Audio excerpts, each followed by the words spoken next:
I've been troubleshooting a problem on my 2012 Audi Q7.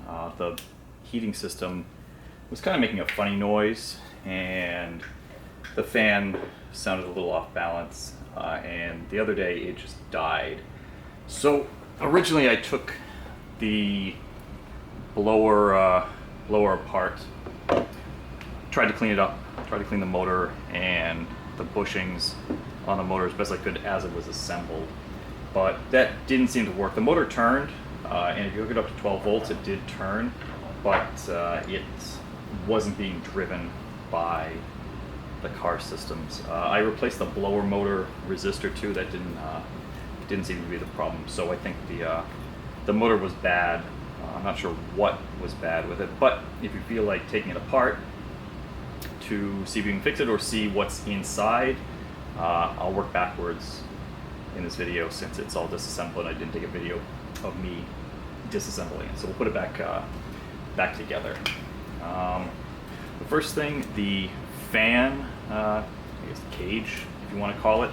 I originally thought this had a bit of a lip, you know, on the end of the electric motor shaft that kind of went in here, but I was able to just muscle it out, holding on to the windings and just twisting this counterclockwise. So it's actually just a press. It's a press fit on the end here. The shaft is smooth, so it doesn't. It's not tapered or anything, but it's just pressed, friction pressed in here. So you can actually get it out if you're able to hold on to the motor windings. So this was the last piece that I had taken out. So it started kind of like this. I didn't find a non-destructive way to take apart the motor. If you guys are smarter than me, maybe you can figure it out. Maybe there's a chance to repair this, but I certainly couldn't find a way. On this motor, there doesn't appear to be any bearings. There's two bushings here, one just back of the commutator, and then one on the end of the motor. These are not particularly well lubed right now. There's a lot of old grease in there. I'm sure you can't see that, but we'll work on improving our video quality at some point. So back here, it's kind of a one-way, almost like a shark bite fitting, and I mean, I assume there's supposed to be grease back there, but it's all dried up. It's over 10 years old, so it makes sense. The brushes were actually in good shape. They're a little bit unevenly worn, but there's plenty of brush left, and they were making good contact with the commutator back here. It's pretty beaten up, if you can see. Lots of ridges on it. You could try sandpapering it down. I'm going to try and put this back together and see if it'll actually turn without the fan. Maybe we'll get lucky, who knows. But yeah, there's lots of deep scratches on here. I think they're making good contact, but who knows. So this piece originally fit. This is, I guess, if you're looking at the motor, the fan is going to be up here. So this piece fit in here like this. Pull the springs back.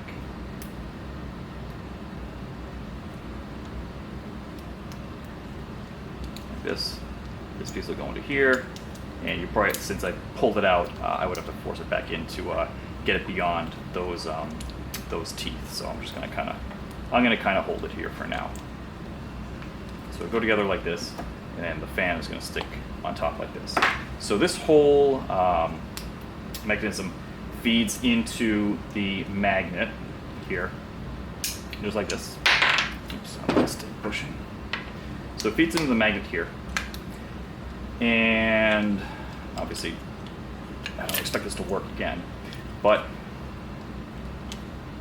what this piece does, if I pull back the brushes here, is it'll sit here on the magnet, and you can see there's these two kind of flanged pieces here and here. These were originally, obviously flush down here when the bushing was flush with everything, and kind of folded over.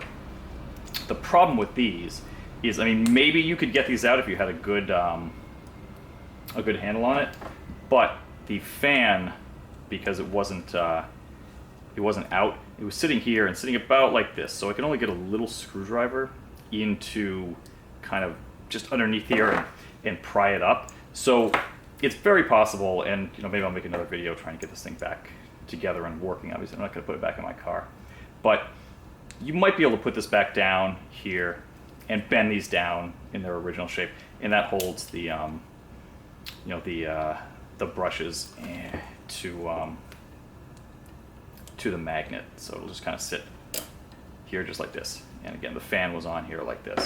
So moving to the back of the motor, there's a bushing here, just like this.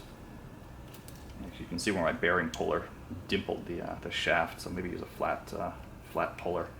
Let's see if I can get this bushing back on. It's a bit tight, and again, there's no real amount of grease back here. Okay. There we go. All right. So this again has kind of the shark bite metal teeth here. There's some grease. I don't think it's even worth calling it grease. But this was sitting back, you know, here, and again, the same two kind of flanged pieces of metal here, and they were a bit folded over. So that was holding the, actually, I'm sorry, it was like this.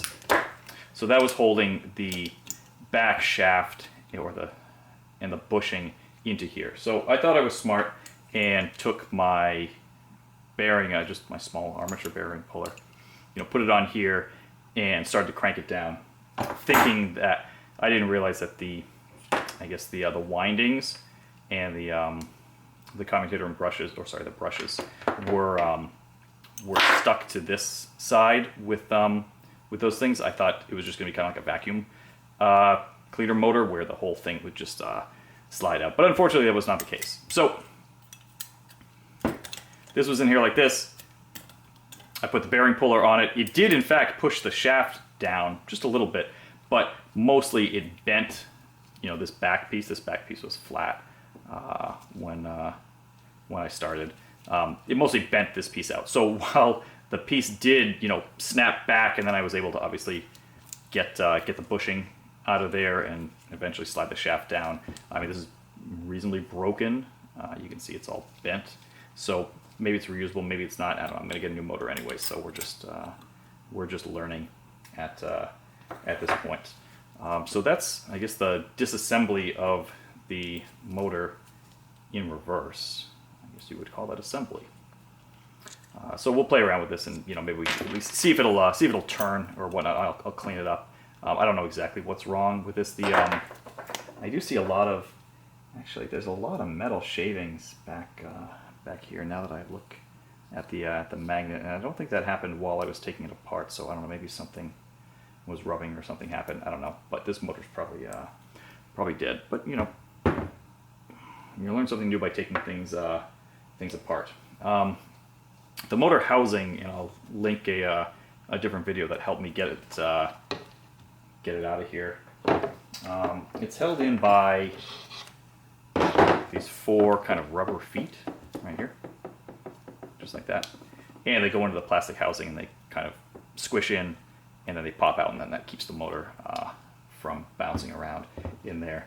You just push them down with a screwdriver to get them out. The most difficult part is once you have those 4 pieces out, and this is good for if you just want to take your motor out and maybe clean it, or maybe even replace the brushes if you can get at it. And like I said, I'll link to the other guy's video that taught me this. But in here, where the electrical connector kind of comes in from this side of the motor, it's going to fit in. This is going to go in like that in there.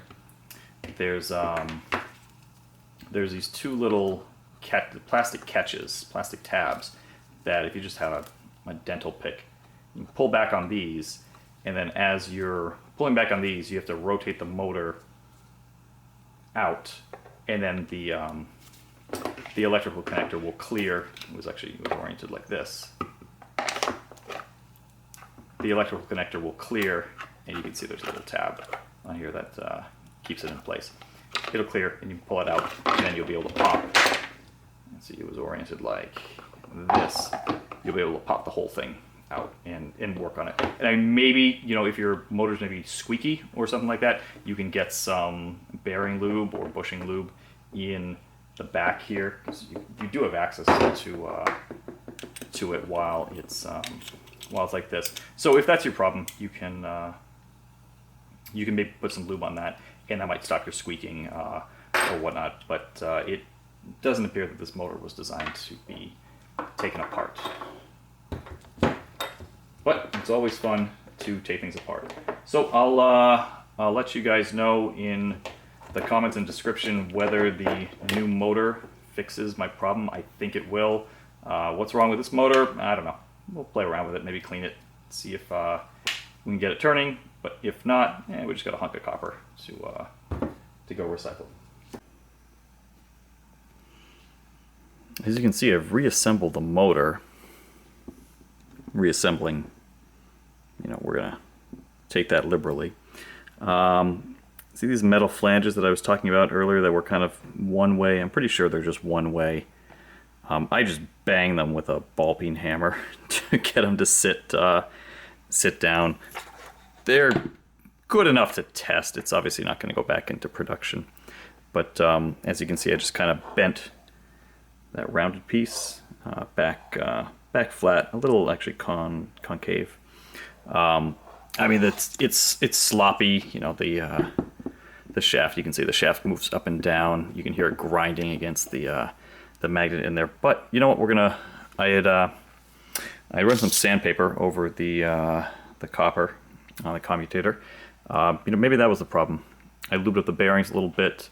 We're just going to throw it back in the housing, put it in the car without the fan on. Let's just see if it turns on.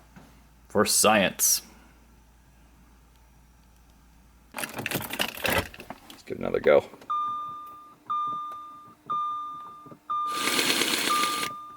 Yeah, it went for a little while. It stopped.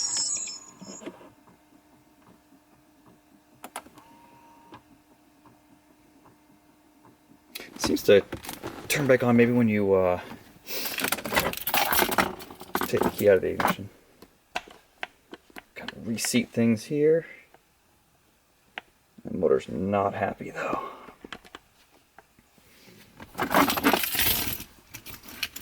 just kind of reseated the motor down a bit. Back on. Let's see what we got. And he keeps going. He's sparking a bit.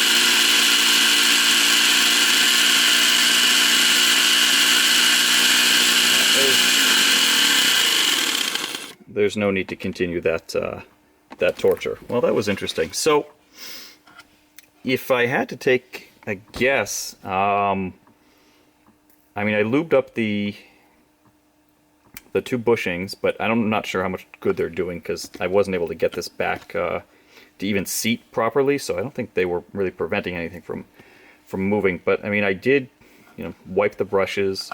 I sanded down the copper on the commutator. You know, that could have been the problem. It's possible that you could have gotten in there with you know, with a fan like this. You know, you might have been able to get in there with you know, with some contact cleaner if that was the problem, or I don't think you'd be able to sand the copper with the fan in place. And maybe you could get a pair of vice grips in there to hold on to the shaft while you twist it off, and then you'd have access to it. It's hard to say. Let's turn this on again just for giggles. Yep. So it went back on. I kind of helped. I reseated the motor down a little bit, so actually the brushes are making contact with a different part of the copper, because normally it would sit down like this. It's kind of pulling up in this direction because nothing is clamped down, since I had to bend all the you know, I had to bend all the metal and whatnot. So maybe that's going again. Maybe that was it. Maybe just bad contacts on the back there. The brushes don't look like they're replaceable. They seem to be attached to the springs and wires in there, so it's obviously not a field serviceable part. But that was that was interesting anyways. We learned some things, and it looks like I'll be going out to purchase a new blower motor sometime soon. Get the heat back and back working. It's cold here. All right, until next time.